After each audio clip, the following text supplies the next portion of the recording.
Hello everyone, welcome to my channel Study पाई।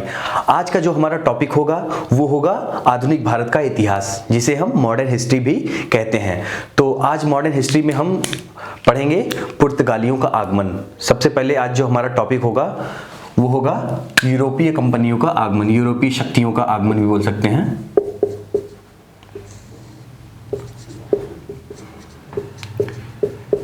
यूरोपीय शक्तियों का आगमन।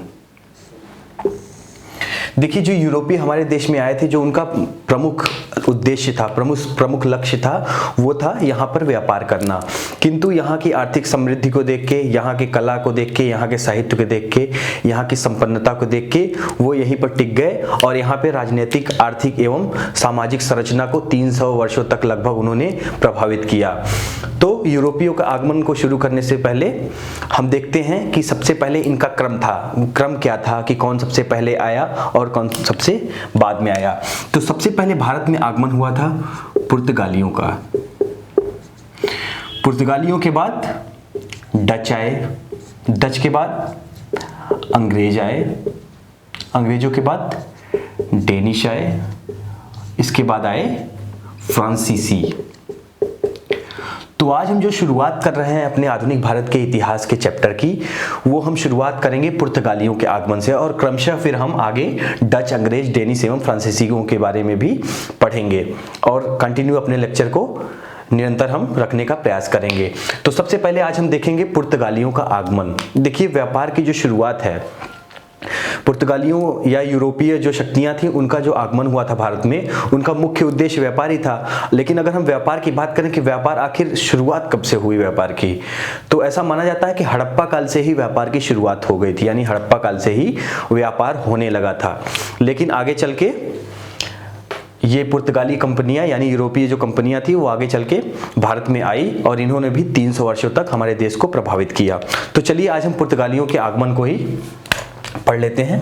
तो सबसे पहले जो हमारा आज का टॉपिक होगा वो होगा पुर्तगालियों का आगमन, और पुर्तगालियों के आगमन से रिलेटेड सारी चीजें जो एग्जाम में इंपॉर्टेंट हैं उनके बारे में हम पढ़ेंगे।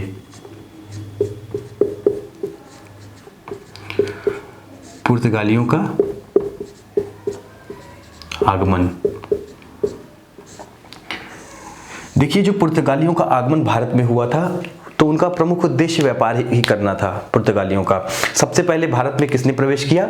एक नए समुद्री मार्ग की खोज करते हुए 1498 में वास्को डी गामा का प्रवेश हुआ। सबसे पहले भारत में कौन आया? वास्को डी गामा आया। कब आया? 1498 में वास्को डी गामा भारत आया था। और सबसे पहले कहां पे उतरा वो आया केरल के कालीकट तट पे। मैंने यहाँ भारत का मैप नीचे का पोर्शन बनाया हुआ है और यहीं पे है कालीकट, केरल का कालीकट तट। तो कालीकट तट पे ही उसका प्रवेश हुआ। सबसे पहले कालीकट के तट पर ही वास्को डी गामा उतरा। और वहां के जो तत्कालीन शासक थे, तत्कालीन शासक को जमोरिन कहा जाता था। जमोरिन वहां की उपाधि होती थी, शासक का नाम नहीं था। जमोरिन उस समय वहां के शासक की उपाधि होती थी। तो जमोरिन जो थे, उन्होंने वास्को डी गामा का स्वागत किया। और जब वास्को डी गामा का इन्होंने स्वागत किया, तो जो अरब व्यापारी जो पहले से थे, वो काफी इससे नाराज हुए, असंतुष्ट हुए, क्योंकि इसका कारण आर्थिक था। उन्हें ऐसा लगा कि पुर्तगाली अगर आए हैं यहाँ पे, तो ये भी व्यापार करेंगे और कहीं न कहीं उनको हानि या क्षति पहुंचेगी। ठीक है, तो ये हो गया वास्को डी गामा आगमन। अब हम आगे देखते हैं कि क्या हुआ। देखिए, वास्को डी गामा का आगमन जो हुआ, वास्को डी गामा पहले आया था व्यापार करने, यहाँ पे खोज करते हुए व्यापार करने के उद्देश्य ही आया था। लेकिन क्या हुआ कि उसके आने जाने का जो खर्चा था, आने जाने का जो खर्च था, उसको छोड़कर जब वो यहां से लौटा वास्को डी गामा, तो आने जाने के खर्च को छोड़कर उसने अतिरिक्त 60% मुनाफा कमाया, 60% मुनाफा कमाया। अब इतना मुनाफा कोई पहली बार में कमा लेगा? यहां से वो मसाले लेके गया था, प्रमुख रूप से मसाले का व्यापार ही करते थे। तो यहां से जब वो मसाले लेकर गया, तो वहां पे उसने 60% अधिक मुनाफा कमाया। और इतना मुनाफा कोई भी कमाएगा तो जाहिर सी बात है उसका प्रलोभन उस देश की तरफ जरूर बढ़ेगा जिस देश से इतना मुनाफा हो रहा है। और इसके बाद क्रमशः ही पुर्तगालियों का आगमन शुरू हुआ, और आगमन कैसे हुआ और उनका पतन भी कैसे होता है, इनके बारे में हम सारी चीजें पढ़ेंगे। तो चलिए देखते हैं। देखिए, भारत आने वाला जो प्रथम गवर्नर था, पुर्तगाली गवर्नर, प्रथम पुर्तगाली गवर्नर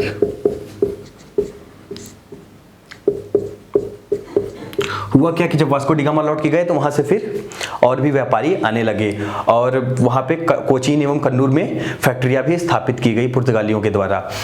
फिर क्या हुआ, वहां से प्रथम पुर्तगाली गवर्नर भेजे गए। इनका नाम था Francis de Almeida. Francis de Almeida, ठीक है।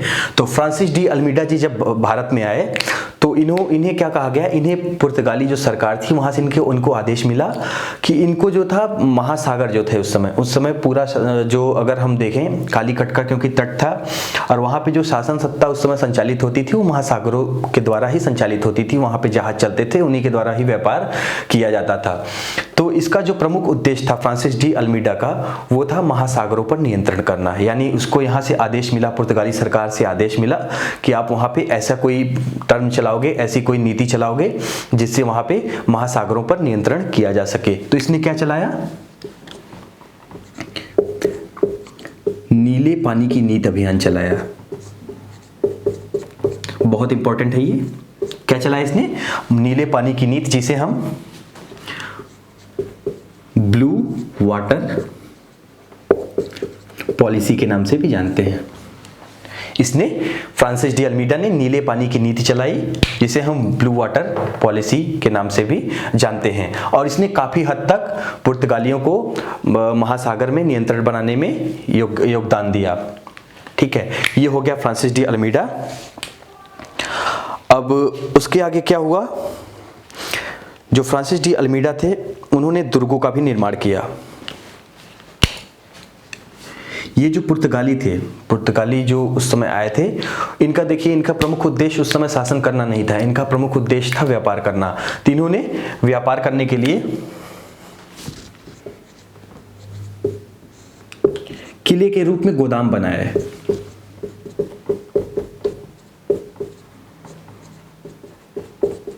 ठीक है, किले के रूप में इन्होंने गोदाम बनाए, और उसी में लगभग रहने के वहाँ के जो अधिकारी थे, पुर्तगाली जो अधिकारी थे, उनके रहने की भी व्यवस्था होती थी। जो माल होता था, जो सामान होता था, इसका स्टॉक भी वहीं पे जमा किया जाता था।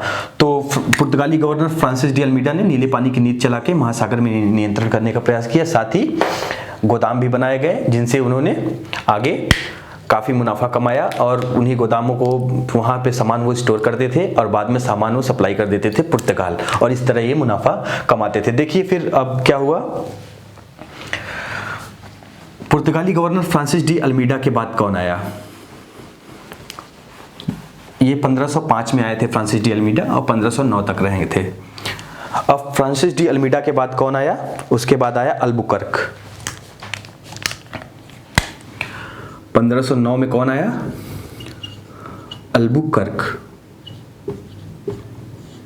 अब देखिए अल्बुकर्क की नीति क्या थी। अल्बुकर्क ने कहा कि ये अगले गवर्नर थे, दूसरे गवर्नर थे पुर्तगाली सरकार के। इन्होंने क्या कहा, इन्होंने कहा कि आप भारतीय क्षेत्रों में, जो उस समय कालीकट से सटे हुए क्षेत्र हुए करते थे, साथ ही जो जिन क्षेत्रों पर पुर्तगालियों का अधिकार था, इसने कहा कि आप वहाँ पे बस्तियाँ बनाएं और भारतीय स्त्रियों से विवाह करें, और इससे क्या होगा, इससे संबंध मजबूत होगा। और साथ ही इसी नीति की वजह से इसे अल्बुकर्क को वास्तविक संस्थापक कहा जाता है। पुर्तगाली शक्ति का वास्तविक संस्थापक किसे कहा जाता है, अल्बुकर्क को।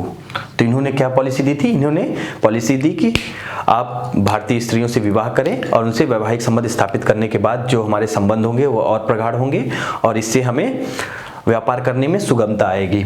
तो ये हो गया अल्बुकर्क का फेनोमेना, इनकी फिलॉसफी हो गई। अब उसके बाद देखिए क्या होगा, उसके बाद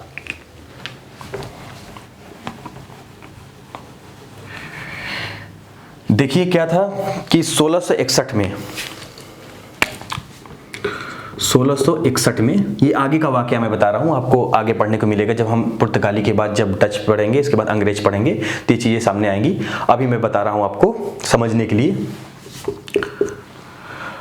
ब्रिटिश राजकुमार थे उस समय 1661 में, चार्ल्स द्वितीय, चार्ल्स सेकंड भी बोलते हैं इन्हें, चार्ल्स सेकंड का विवाह पुर्तगाली राजकुमारी कैथरीन के साथ तय हुआ। ठीक है, ब्रिटिश राजकुमार चार्ल्स द्वितीय की शादी पुर्तगाली राजकुमारी कैथरीन के साथ तय हुई और बदले में चार्ल्स द्वितीय को पुर्तगालियों द्वारा क्या दिया गया दहेज के स्वरूप? बंबई, पूरा बंबई दहेज में दे दिया गया। ठीक है, और आगे चलकर फिर चार्ल्स द्वितीय ने वही बंबई किसको हैंडओवर कर दिया था?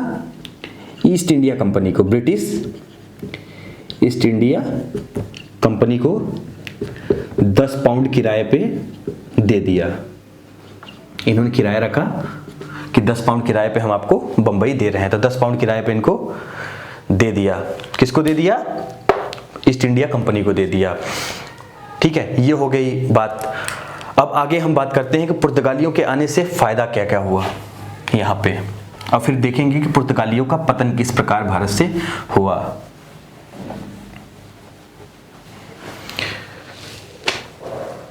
देखिए, पुर्तगालियों का आगमन से जो सबसे बड़ा प्रॉफिट हुआ वो ये हुआ कि प्रिंटिंग प्रेस की स्थापना हुई। प्रिंटिंग प्रेस के बारे में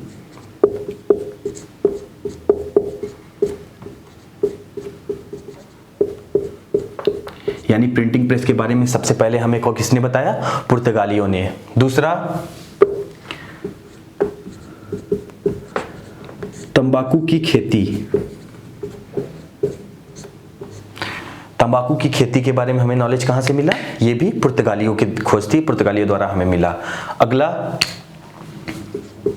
यूरोपीय गोथिक स्थापत्य कला का विकास भारत में किसने किया? पुर्तगालियों ने। तंबाकू की खेती, प्रिंटिंग प्रेस की स्थापना, ये हुई थी 1556 में। प्रिंटिंग प्रेस की, तंबाकू की खेती, साथ ही गोथिक स्थापत्य कला का विकास भी पुर्तगालियों ने किया। फिर ऐसी क्या प्रॉब्लम्स आ गई, ऐसे क्या टर्म्स आ गए कि पुर्तगालियों को भारत छोड़ के जाना पड़ा। अब हम उसके बारे में देखते हैं कि इनका पतन किस प्रकार भारत से हुआ। देखिए, पुर्तगाली के अंदर जो सबसे बड़ी कमी थी पुर्तगालियों के अंदर, वो थी उनके धर्म को लेकर। उन्होंने ईसाईकरण को बढ़ावा देने का प्रयास किया। ईसाईकरण को बढ़ावा देने का प्रयास किया।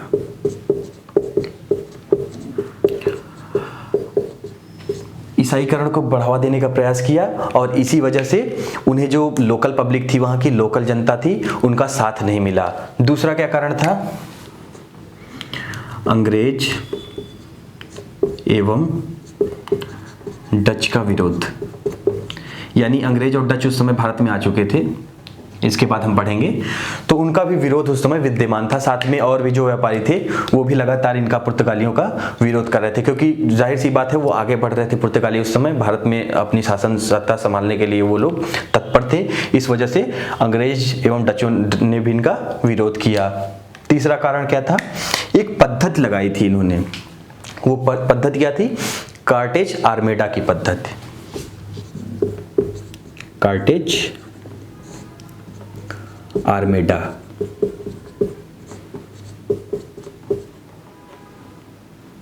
ठीक है, और कार्टेज आर्मेडा क्या था? ये एक प्रकार का कर था जो महासागरों में व्यापार करने के लिए लिया जाता था उस समय। ठीक है, तो हम कार्टेज आर्मेडा के बारे में देख लेते हैं आज। पुर्तगाली लूटपाट भी करते थे। पुर्तगालियों के अंदर एक कमी और थी कि वो लूटपाट भी करते थे, तो इन्होंने कार्टेज पद्धति की भी शुरुआत की। कार्टेज आर्मेडा पद्धति की शुरुआत की। सबसे पहला ईसाईकरण को बढ़ावा देने का प्रयास किया, साथ ही ये लूटपाट भी करते थे, लूटपाट की घटनाएं भी हुई, लूटपाट की घटनाएं हुई। अंग्रेज एवं डच का विरोध हुआ, ईसाईकरण को बढ़ावा दिए तो लोकल पब्लिक नाराज हुई, साथ ही लूटपाट की घटनाएं की, उससे भी उनको जनता का समर्थन नहीं मिला। अंग्रेज एवं डच का व्यापक विरोध था। साथ में कार्टेज आर्मेडा पद्धति की शुरुआत की। देखिए कार्टेज आर्मेडा पद्धति क्या थी, ये समुद्री व्यापार के लिए लगाया गया कर था उस समय पुर्तगालियों द्वारा।